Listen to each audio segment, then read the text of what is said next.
Bachir Thiam, vous êtes journaliste, bonjour. Bonjour Fanny. Ça y est, Bassirou Diomaye Faye a prêté serment ce mardi. Le cinquième président du Sénégal et aussi le plus jeune du haut de ses 44 ans a promis dans son discours d'investiture, je cite, un changement systémique et plus de souveraineté.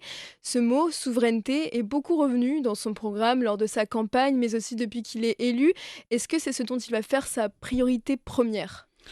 Bon, j'espère qu'il le fera parce que c'est sa promesse en tout cas, mais je doute que ça puisse se faire aussi tout de suite parce que changement systémique, c'est quand même renverser la table et je ne pense pas qu'il ait les moyens aussi de le faire tout de suite. Pour moi, ça devait être juste une promesse électorale. Maintenant qu'il est élu, il va changer de discours certainement. En tout cas, il va un peu le diluer, je crois, parce que changer tout de suite et puis imposer une souveraineté comme ça, de but en blanc, je ne pense pas que ça soit tout de suite à portée de main pour quelqu'un qui est élu pour 5 ans. Même s'il est réélu, c'est 10 ans et puis ça va très très très vite. Hein. Et puis mais maintenant, pour changer tout un système, tout un pays, toute une organisation, ça demande quand même beaucoup de moyens d'abord et beaucoup de force et de puissance. Quoi, parce qu'il ne faut pas qu'on ait des ennemis par ailleurs, qu'on ait des opposants par ailleurs, parce qu'il y en aura aussi maintenant qui sont au pouvoir, il y aura forcément une opposition aussi, donc qui vont aussi saboter certainement et qui vont rappeler que tout ce qu'ils ont fait ou ce qu'ils veulent faire n'est pas bon, comme eux ils le faisaient aussi quand ils étaient dans l'opposition. Donc il faut se méfier beaucoup de ces appels à une sorte de soulèvement populaire comme ça en disant ben, on va renverser la table maintenant qu'on est au pouvoir, on va tout changer, qu'on va changer de partenaire. On ne change pas les partenaires économiques du jour au lendemain, c'est pas possible. Le Sénégal est indépendant depuis 1960, donc il a ses partenaires. Aujourd'hui, son économie est tenue par ces partenaires-là, ces investisseurs étrangers aussi. Donc on ne peut pas tout de suite venir au pouvoir et dire bon, écoutez, on va tout changer et puis on va partir sur de nouvelles bases. C'est pas possible. Le pays ne peut pas s'arrêter, il continue à marcher. Pendant qu'ils luttaient pour le pouvoir, ils l'ont eu, le pays avançait. Pendant qu'ils étaient dans l'opposition, le pays avançait. Et maintenant qu'ils sont au pouvoir, le pays continue d'avancer aussi. Vous dites qu'il risque de diluer son discours maintenant qu'il est élu, mais pourtant on dirait qu'il est quand même constant sur cette idée de changement, de rupture, parce que c'est un peu sur la rupture qu'il a fait campagne aussi, c'était le candidat anti-système.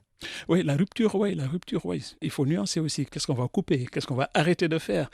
On va arrêter justement la corruption. Il a dit, ça c'est interne. C'est facile, je crois. Enfin, c'est facile, non, mais c'est faisable. En tout cas, ça n'engage pas d'autres pays, ça n'engage pas de partenaires, ça n'engage que le Sénégal et les Sénégalais.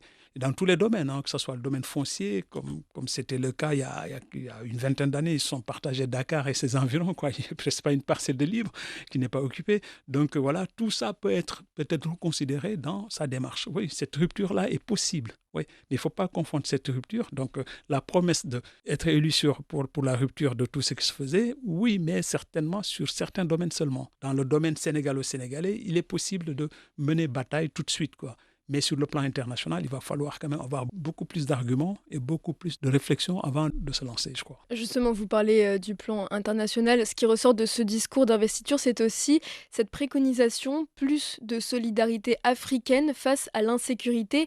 Est-ce qu'avec cette élection, on entre dans une sorte de nouvelle ère de coopération entre pays africains? Pas une nouvelle ère, une continuité, parce que ça existe déjà. D'ailleurs, le Sénégal et le Maroc ont signé une coopération sécuritaire il y a quelques années de cela. C'est justement pour sécuriser un peu d'abord la sous-région, parce que bon, le Maroc étant un acteur principal sur le continent, au fait, en tout cas sur ces domaines surtout en plus, quoi, le Maroc a une grande expertise.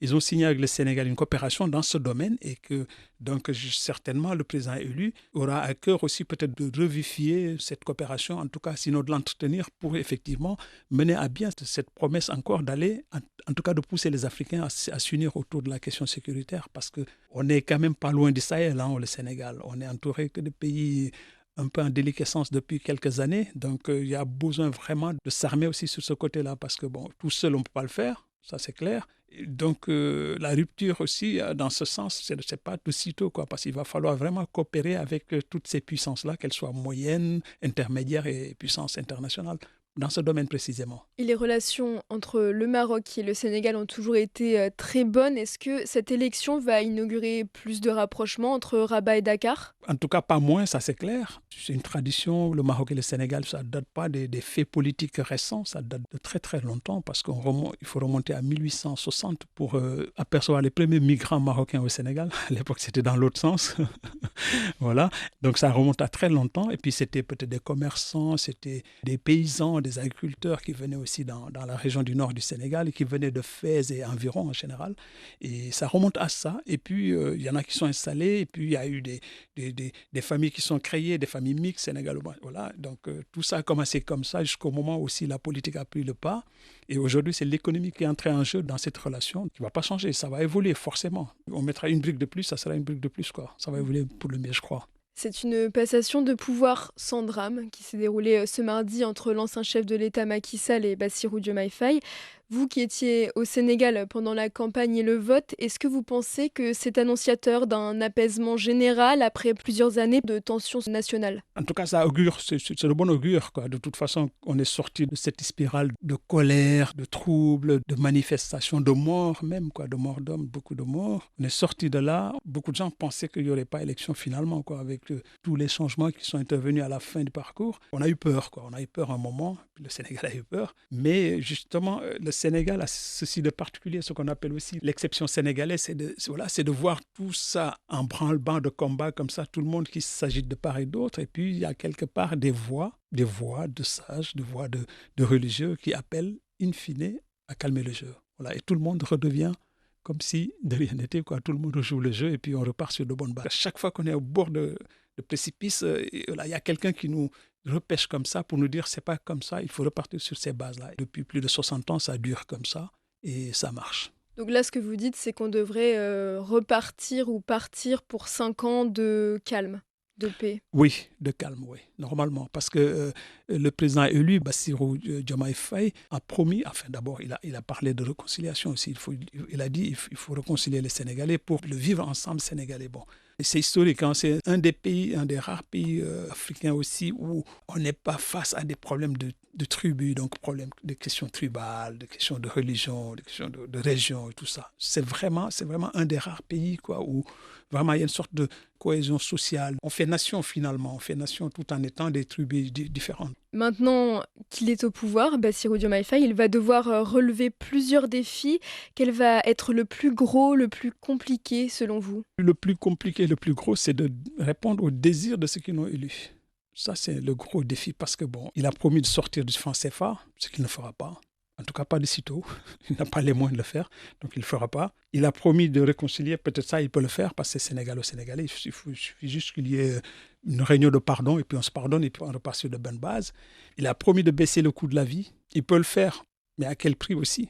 Après, qui va le payer? Forcément, quelqu'un va le payer. La réconciliation, c'est bon. La reconstruction aussi des institutions, ça, c'est important. Ça, il peut le faire. Et ça, il doit le faire. Parce que lui, il est victime de ces institutions.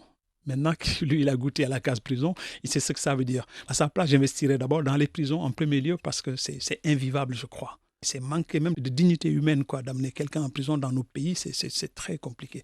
Mais lui, heureusement ou malheureusement, en tout cas, comme il est passé par la case prison, je pense que maintenant, il doit pouvoir investir de bonnes prisons pour les gens qui auraient été hors la loi, sans pour autant encore reproduire les mêmes comportements de chasse à l'homme, d'arrestation arbitraire et tout ça, parce que quand même, très longtemps, dans cette période-là de 3 ans, ça a été que ça en général. Et puis tout le monde s'est retrouvé en prison pour des raisons peut-être avérées ou pas. En tout cas, beaucoup de gens se sont retrouvés en prison. Peut-être qu'ils ne devaient pas se retrouver là. Lui et son mentor, Ousmane Sonko aussi, ils ont tous les deux fait goûter la case prison. Je pense que pour ça aussi, dans ses promesses, il va peut-être séparer les pouvoirs. Ça, c'est important parce que tout ça, c'est dû à une sorte d'entremêlement des pouvoirs et des décisions des uns et des autres. Parce que, bon, je ne sais pas, je donne un exemple. Une fois, j'étais à Dakar et je suivais une émission, boum, ça s'arrête d'un coup. Qu'est-ce qui se passe? Tiens, le ministre de la Communication a décidé qu'on coupe le signal de cette radio. Pourquoi? Parce que bon, ils diffusaient quelque chose qui ne les intéressait pas, qui ne leur rendait pas service.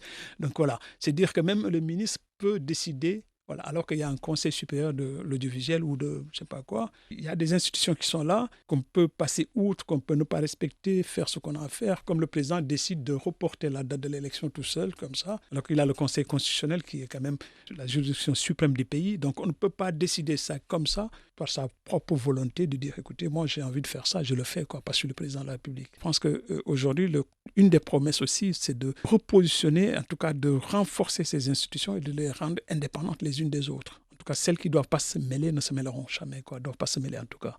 Voilà, je pense que ça, c'est un grand, grand défi de Bassirou Diomaye Faye.